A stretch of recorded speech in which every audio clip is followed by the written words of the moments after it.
నమస్కారం city news కి స్వాగతం। మాజీ ప్రధాని స్వర్గీయ ఇందిరాగాంధీ జయంతిని కాంగ్రెస్ పార్టీ కార్యాలయంలో నిర్వహించారు। తెనాలి నియోజకవర్గ Congress party incharge doctor Chandu Sambasivudu Indira Gandhi చిత్రపటానికి పూలమాలలు వేసి నివాళులు అర్పించారు। ఈ సందర్భంగా ఆమె దేశానికి అందించిన సేవలను కొనియాడారు। కార్యక్రమంలో తెనాలి టౌన్ ప్రెసిడెంట్ పొన్నూరు నాగసూర్య సజ్దర్, తెనాలి మండల president Karlapudi Bullayya, OBC state vice president Gurrapu Dwaraka Srinivas, Nemalikanti Adimma Ayyappa, Steven Babu, Mabu Rayappa, Satyanarayana, Krishna, Srinu, Poleram, Mallikarjuna Rao తదితరులు పాల్గొన్నారు। ఇందిరాగాంధీ గారు కాంగ్రెస్ పార్టీ అధ్యక్షులుగా చేశారు। తర్వాత ఫ్రీడమ్ ఫైటర్, స్వాతంత్ర సమరయోధురాలుగా ఉన్నారు। ఆవిడ లాల్ బహదూర్ శాస్త్రి గారి మంత్రివర్గంలో ఇన్ఫర్మేషన్ టెక్నాలజీ మినిస్టర్గా చేశారు। తర్వాత 67లో 66లో చనిపోయిన తర్వాత లాల్ బహదూర్ శాస్త్రి గారు ప్రధానమంత్రి పదవికి అక్కడి నుంచి 78 దాకా మరలా 80, 84 దాకా కూడా 16, 17 సంవత్సరాల కాలం పనిచేశారు ప్రధానమంత్రిగా। ముఖ్యంగా ఎంతకాలం పనిచేసినా ఇందిరాగాంధీ గారు చేసినటువంటి ముఖ్యమైనటువంటి 4 పాయింట్లు చెప్తాను। ఆవిడ ప్రధానమంత్రి అవ్వంగానే ఎక్కువగా పేద బడుగు బలహీన వర్గాలకి అట్టడుగున నిమ్మన వర్గాలకి లాభం చేకూర్చాలి, వీళ్ళు కూడా సమానమైనటువంటి పౌరులు అన్న ఉద్దేశం మీద అంటరానితనాన్ని నిర్మూలించి, వెనకటి రోజుల్లో 2 బంతుల సిద్ధాంతం ఉండేది। ఎక్కడ కూర్చున్నా కానీ పెద్దవాళ్ళందరూ అగ్ర కులాలు ఒక బంతి, ఈ దళితులందరూ ఇంకో బంతిలో ఉండేవాళ్ళు। ఆ 2 బంతుల సిద్ధాంతాన్ని రూపుమాపినటువంటి గొప్ప మహిళ కాంగ్రెస్ పార్టీ ప్రధానమంత్రి। ఇప్పుడు కూడా నేను దళిత వర్గాలకు అందరికీ మనవి చేసుకుంటున్నా, కాంగ్రెస్ పార్టీ మాకు ఏం చేసింది అని దూరం అయ్యారు। ఎంతకుముందు అంత చాలామంది కాంగ్రెస్ పార్టీలో ఏం చేసింది అని క్వశ్చన్ చేసే ముందు ఇది ప్రధానమైనటువంటి విషయం। వాళ్ళ యొక్క ఆర్థిక పరిస్థితి మెరుగుపడటం కోసం అప్పుడే లోన్లు, సంక్షేమ పథకాలకి సూత్రధారి ఆద్యులు శ్రీమతి ఇందిరాగాంధీ గారు। అప్పుడు ఈ యొక్క జంతువులు, పాడి జంతువులకి, గేదెలకి, ఆవులకి లోన్లు ఇవ్వటం మొదలుపెట్టింది ఇందిరాగాంధీ గారు। అన్నిటికంటే ముందుగా ఈ బ్యాంకులు వెనకటి రోజుల్లో కొన్ని గుత్తాధిపతులు చేతిలో ఉంటే దాన్ని బ్యాంకుల్ని పెద్ద పెద్ద బ్యాంకులని జాతీయకరణ చేసి, నేషనలైజేషన్ చేసి, ఆ బ్యాంకుల దగ్గర నుంచి బడుగు బలహీన వర్గాలకి, రైతులకి లోన్లు ఇప్పించే, తప్పనిసరిగా లోన్లు ఇవ్వాలని చెప్పేసి కండిషన్ పెట్టి బ్యాంకుల జాతీయకరణ ద్వారా సంపదని సమానంగా పంచే దిశలో మొట్టమొదటి అడుగేసినటువంటి వ్యక్తి శ్రీమతి ఇందిరాగాంధీ గారిని మనవి చేస్తూ, నూతనంగా మరలా 3వసారి తెనాలి నియోజకవర్గానికి ఇన్ఛార్జిగా నియమితులైనటువంటి మన డాక్టర్ గౌరవనీయులు చందు సాంబశివుడు గారికి శుభాకాంక్షలు తెలియజేస్తున్నాను। ఈ రోజున తెనాలి పట్టణం మారిస్పేటలోని కాంగ్రెస్ పార్టీలో చందు సాంబశివుడు గారి ఆధ్వర్యంలో సోనియా గాంధీ ఆదేశాల మేరకు శ్రీమతి ఇందిరాగాంధీ గారి జయంతి ఉత్సవాలను కాంగ్రెస్ పార్టీ కార్యాలయంలో చేసుకోవటం చాలా సంతోషంగా ఉంది। ఈ సందర్భంగా ఇందిరాగాంధీ గారి గురించి చెప్పాలంటే, వారు 3 సార్లు వరుసగా ప్రధానమంత్రిగా, తర్వాత ఇంకోసారి టోటల్గా 4 సార్లు ప్రధానమంత్రిగా చేసి ఉన్నారు। ఇందిరాగాంధీ గారు మన భారతదేశంలో ఉన్నటువంటి మహిళలో ఫస్ట్ మహిళ ప్రధానమంత్రిగా చేసి ఉన్నారు। మరి వారికి ఈ రోజున ఈ పుట్టినరోజు వేడుకలు అనేది కాంగ్రెస్ పార్టీలో చేసుకోవటం చాలా సంతోషంగా ఉంది। కేంద్ర ప్రభుత్వం నిర్ణయించిన కనీస మద్దతు ధరకు ధాన్యం కొనుగోలు చేసేలా ప్రభుత్వం చర్యలు తీసుకోవాలని కోరుతూ ఆంధ్రప్రదేశ్ రైతు సంఘం జిల్లా ఉపాధ్యక్షులు ములక శివసాంబిరెడ్డి సబ్ కలెక్టర్ సంజనా సింహాకు వినతిపత్రం అందజేశారు। అనంతరం శివసాంబిరెడ్డి విలేకరులతో మాట్లాడుతూ, గత సంవత్సరం ఎకరం దిగుబడి 40 బస్తాలు రాగా ఈ సంవత్సరం 30 బస్తాలకు పడిపోయిందని తెలిపారు।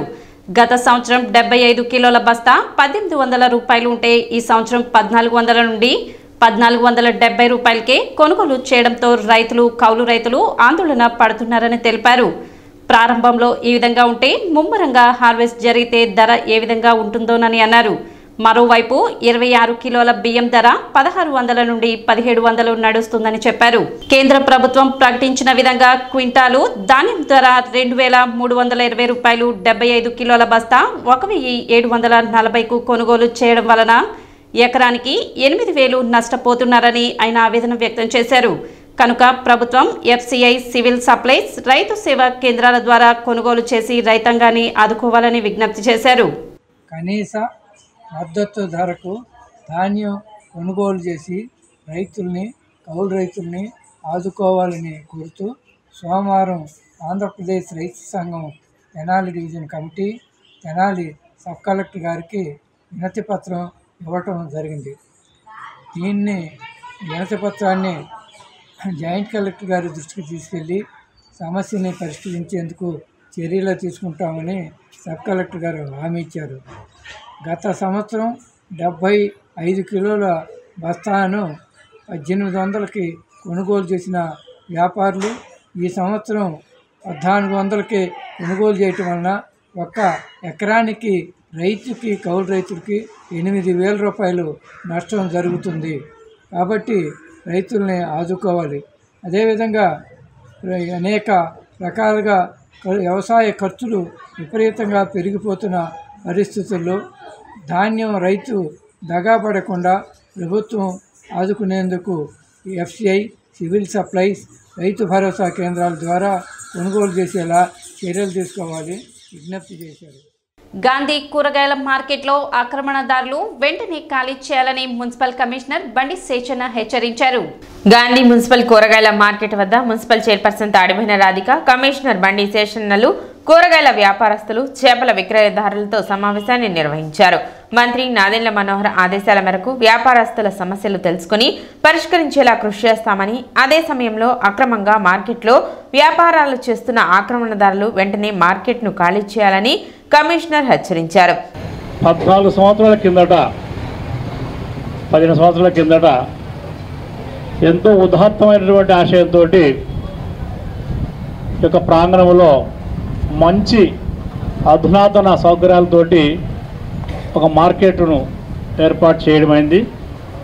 ఈనాటి గౌరవ సివిల్ సప్లై శాఖ మంత్రులు, ఆనాటి స్పీకర్ గారైనటువంటి నాదెండ్ల మనోహర్ గారు. ఇలాంటి మార్కెట్ ఈ ప్రాంతంలో ఎక్కడ లేదండి. గుంటూరులో కూడా లేదు. మన జిల్లా హెడ్ క్వార్టర్ ఏంటంటే గుంటూరులో లేదు. ఈ యొక్క షాపింగ్ కాంప్లెక్స్ రౌండ్గా వెహికల్ తిరగగలగాలి. ఈ విషయాన్ని దృష్టిలో పెట్టుకొని ఇక్కడ ఉన్నటువంటి ఆక్రమణదారులు ఎవరైతే ఉన్నారో ప్లీజ్ ఇమ్మీడియట్గా వెకేట్ చేయండి. అలా కాని పక్షంలో రేపటి నుంచే మా టౌన్ ప్లానింగ్ వారు, మా ఆర్ఓ గారండి రేపటి నుంచే ఎవిక్షన్ స్టార్ట్ చేయాలండి. మొత్తం వెహికల్ రావాలి మనకు, అదర్వైజ్ నో.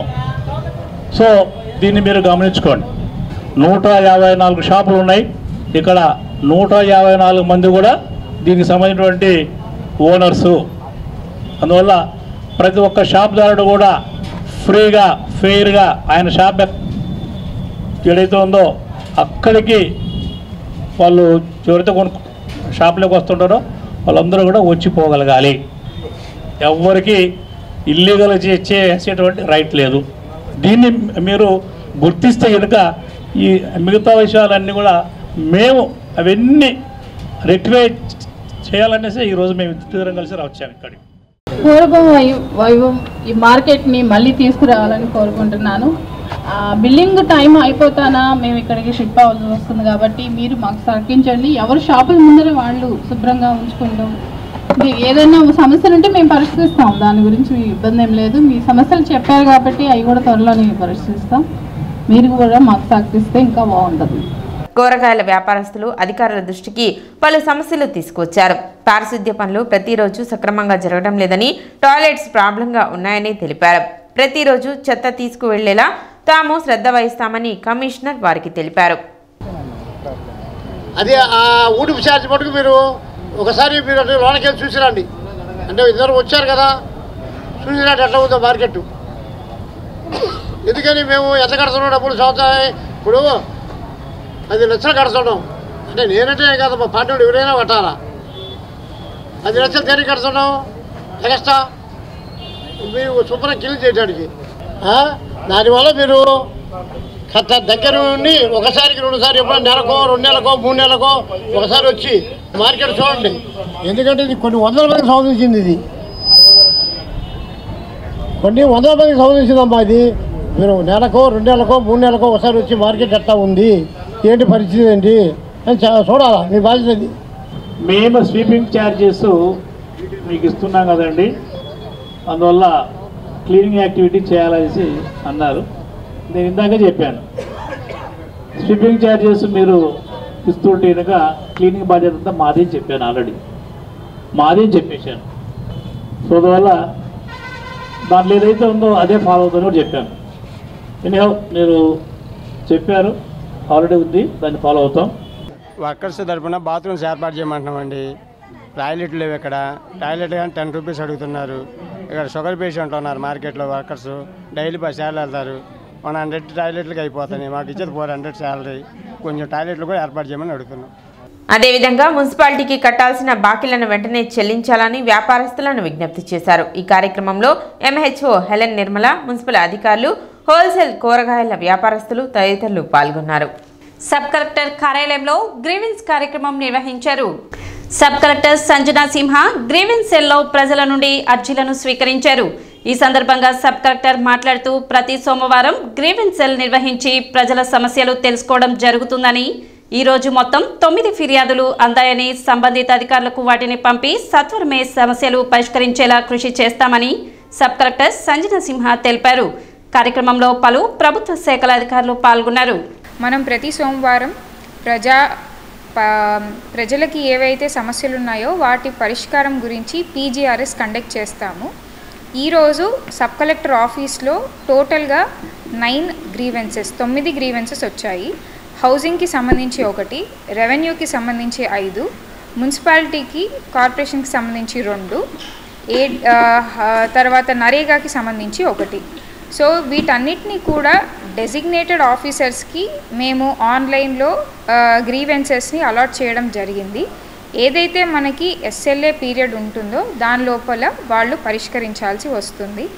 అలాగే ఈ వారం నుంచి కూడా మండల్ లెవెల్లో కూడా పీజీఆర్ఎస్ చాలా స్ట్రిక్ట్గా యాజ్ పర్ రూల్ పొజిషన్ అవ్వాలని చెప్పి లాస్ట్ 2 డేస్గా మేము ఇన్స్ట్రక్షన్స్ ఇచ్చాము.